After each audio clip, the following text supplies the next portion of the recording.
Dans l'évangile de ce jour, Jésus pique une colère, je dirais même une sainte colère, en chassant les marchands du temple à coups de fouet. Cela peut nous paraître étonnant de la part de Jésus. Pourtant, nous pouvons voir dans l'Ancien Testament qu'il arrive à Dieu d'être en colère à l'encontre de son peuple lorsqu'il devient infidèle. Seulement, ces colères ne durent pas.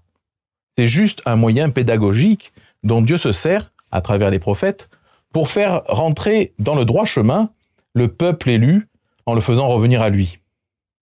Eh bien Jésus, à l'image de son Père, fait de même avec ses contemporains, qui n'ont que peu de respect pour le temple, en ne pensant qu'aux affaires d'argent. Ces derniers vont lui reprocher d'ailleurs cette colère, et Jésus leur répond « Détruisez ce temple, et en 3 jours, je le relèverai. » Par cette affirmation, Jésus leur annonce d'une part la passion et la mort qu'il va subir, et d'autre part, sa résurrection des morts au 3e jour. Mais eux, à travers cette double annonce, ne comprennent pas que le Christ leur révèle, d'une manière certes voilée, le message pascal, le mystère pascal, en parlant du sanctuaire de son corps. Ce corps, qui est l'Église du Christ, qui à la suite des apôtres, ne cesse d'annoncer depuis plus de 2 millénaires la bonne nouvelle qui est ce grand mystère.